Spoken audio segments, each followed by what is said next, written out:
रामू और जैक रुक्षित को खोजने में लगे हुए थे कि अचानक उनका माथा ठनका और एक साथ दोनों बोल पड़े, थाईलैंड। थाईलैंड में पहाड़ों के बीच स्थित बड़ा सा महल जो पूरा व्हाइट कलर का था।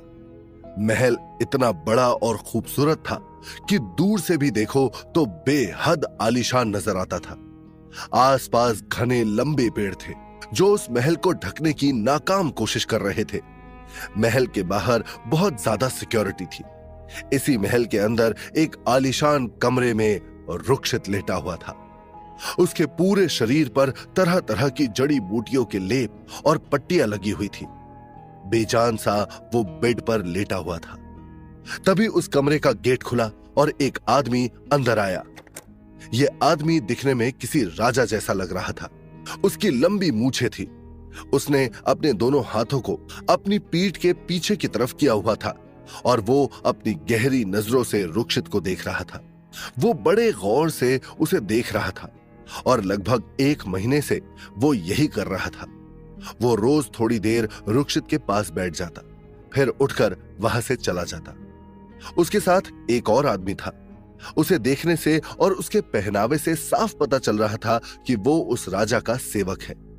उसने अपना सर झुकाकर राजा से कहा, राजा साहब, अब 1 महीना होने वाला है, लेकिन राजकुमार को अभी तक होश नहीं आया। वक्त तेजी से बढ़ रहा है। अगर ऐसा ही रहा तो हमारे लिए मुश्किलें और बढ़ जाएंगी। वो सेवक पूरी तरह से थाई भाषा में बोल रहा था। उस राजा ने भी उसे उसी भाषा में जवाब देते हुए कहा, हम इंतजार के सिवा कुछ कर नहीं सकते, क्योंकि अभी वो कोमा में है और जब तक उसे होश नहीं आ जाता हम कुछ नहीं कर सकते। वैसे उस लड़की का क्या हुआ? उस सेवक ने अपना सर झुकाए हुए ही कहा, पता नहीं वो कहां गुमशुदा हो गई है। काफी कोशिशों के बाद भी हम उस लड़की का पता नहीं लगा पा रहे हैं। हमें उसके जैसे चेहरे तक की कोई लड़की नहीं मिली है अभी तक। हमने पूरा लंदन छान मारा है। उस सेवक की बात सुनकर वो राजा बोला, और मुंबई? उसे मुंबई में क्यों ढूंढा नहीं जा रहा? उस सेवक ने डरते हुए कहा, बॉस, वो हमें मुंबई में एंट्री नहीं मिल सकती। हमें बैन करवा दिया गया है।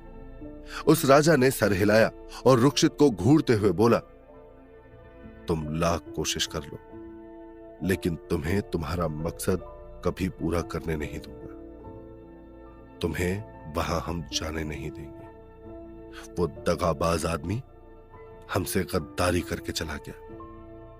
अब देखता हूं कैसे रोकता है वो इस बर्बादी को। ये कहकर वो दोनों वहां से चले गए। उन्होंने रूम का दरवाजा बाहर से बंद कर दिया। उनके जाने के बाद रुक्षित ने अपनी आंखें खोल दी और बड़े स्टाइल से पैर को घुमाकर बेड के किनारे बैठ गया। उसने अपने दोनों हाथों को बेड पर रख दिया और बेड के साइड को अपनी मुट्ठियों में भींचते हुए वो बोला, तू क्या बर्बादी लाएगा बे? आर खुद अपने आप में एक लावा है जो आग को भी अपनी आग से भस्म कर दे, ऐसी ज्वाला है वो। उसे सिर्फ आग उठाकर भी किसी ने देखा ना तो उसकी बोटी बोटी काट दूंगा। और जब तक ये आर है उसकी महबूबा को एक खरोच भी नहीं आने देगा। बस एक बार यहां से शांति से निकल जाओ। सीने में बड़ी आग लगी है, दिल में तड़प है, आंखें बेचैन है, बाहें तरस रही हैं, धड़कनें भी अब शोर नहीं करती। बस एक बार अपनी महबूबा का दीदार कर लूं, तब जाकर कहीं इस दीवाने की तलब मिटेगी। पता नहीं कैसी होगी। रो रो कर मुंह सुजा लिया होगा, आवाज भी मुंह से निकल नहीं रही होगी। सबका हिसाब लूंगा बीवी, आंसू की एक एक बूंद का हिसाब लूंगा। बस इंतजार करना अपने माफिया का, जल्द ही आ रहा है तुम्हारी खैरियत लेने। ये कहकर रुक्षित ने अपने बालों में हाथ फेर लिया। उस वक्त उसके चेहरे पर जुनूनी मुस्कान थी जिसमें वो बेहद आकर्षक लग रहा था। कुछ देर बैठने के बाद रुक्षित फिर से बेड पर लेट गया। रामू और जैक दोनों इस वक्त उस महल के पीछे खड़े थे।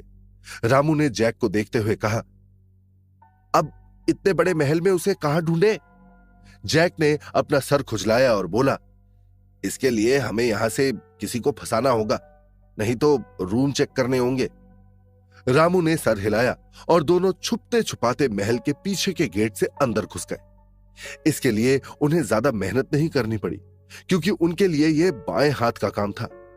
तभी उनकी नजर वहां बैठे दो आदमियों पर पड़ी जो कुछ जड़ी बूटी कूट रहे थे।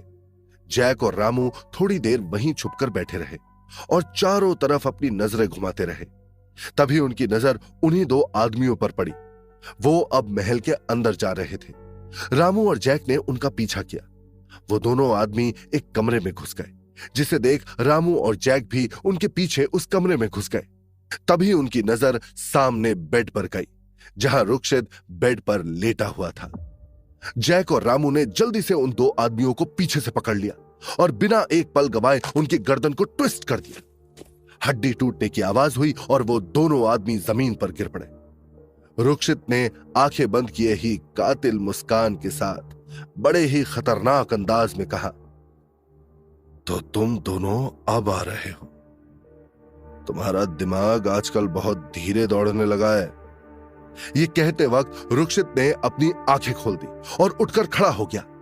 जैक और रामू ने बिना एक पल गवाए सीधा जाकर रुक्षित को पकड़ लिया और उसे कसकर हग कर लिया। रुक्षित ने उनकी पीठ थपथपाई और बोला, बीवी कैसी है? वो ठीक तो है ना?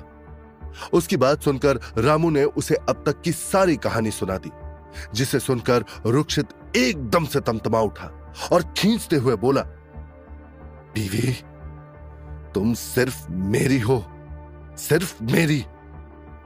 फिर तुमने खुद को इतनी तकलीफ देने की हिम्मत भी कैसे की?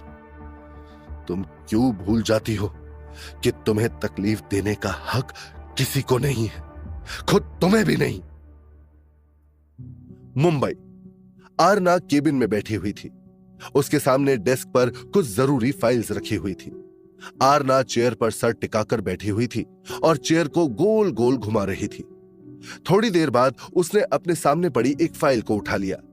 यह फाइल मिस्टर चड्डा के नाम से थी, जो इल्लीगल धंधे किया करता था।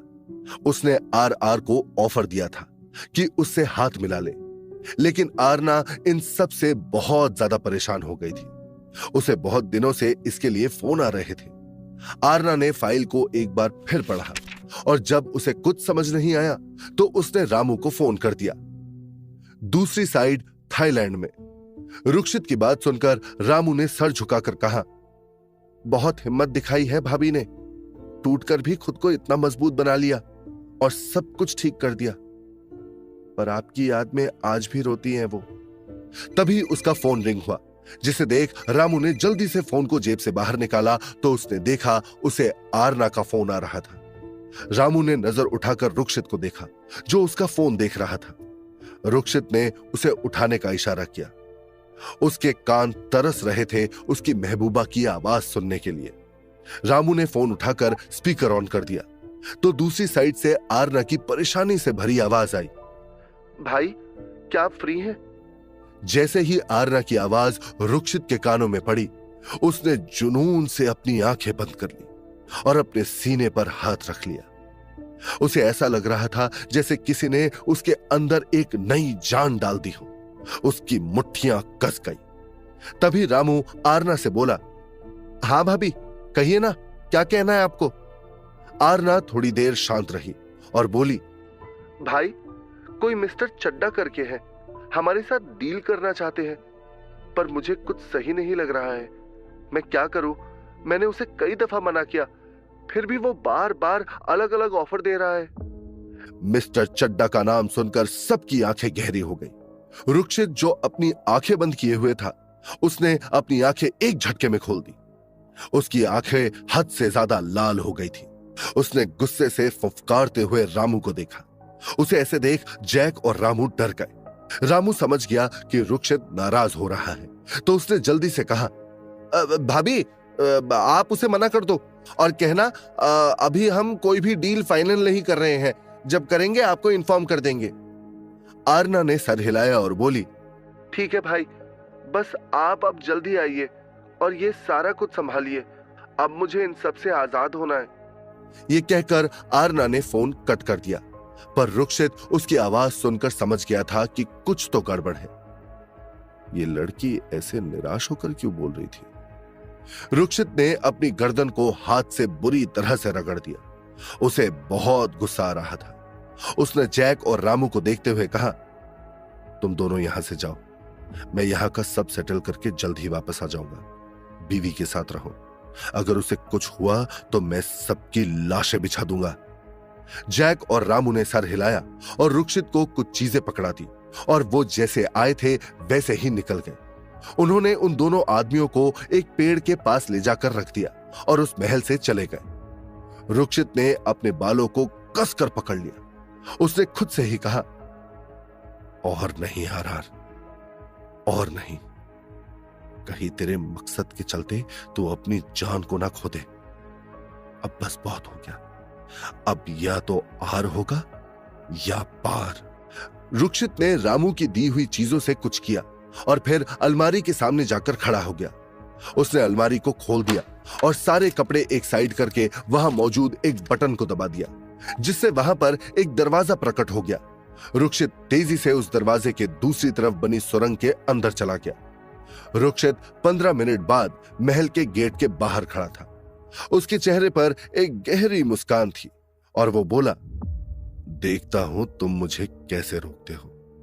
यह कहकर रुक्षित ने वहां पर एक बॉम्ब फेंक दिया, जिससे वहां बड़ा सा धमाका हो गया।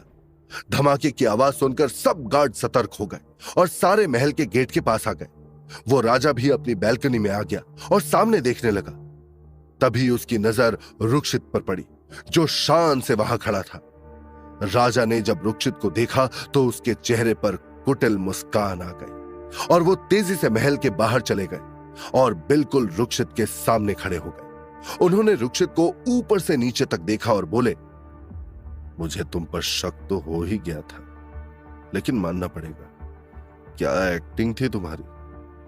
हमें एक पल के लिए भी नहीं लगा कि तुम सच में एक्टिंग कर रहे हो। रुक्षित ने उन्हें देखते हुए कहा, मेरा छोड़िए, बस ये बताइए कि मुझे यहां क्यों लेकर आए हो। राजा ने हंसते हुए कहा,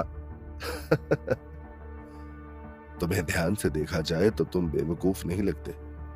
अगर फिर भी जानना चाहते हो तो सुनो, ये सब कुछ, ये राजपाट तुम्हारा है और तुम्हें उस देश की नहीं, इस देश की रक्षा करनी चाहिए। रुक्षित ने अपना सर हल्का सा टेढ़ा किया और खौफनाक हंसी हंसते हुए बोला,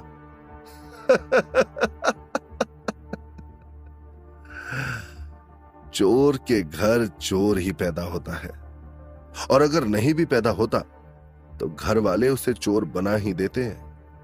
रुक्षित की बात सुनकर वो राजा गुस्से से बोला, चोर वो है, हम नहीं। जो उसने हमारे साथ किया, मैंने भी उसके साथ वही किया। रुक्षित ने फिर कुछ नहीं कहा। फिर कुछ पल बाद वो बोला, क्या चाहिए।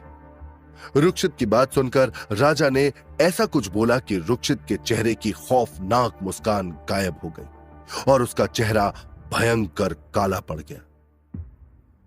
उफ! आखिरकार दर्द और दुख की इंतहा के बाद एक अच्छी खबर यह है कि रुक्षित जिंदा है और सही सलामत है।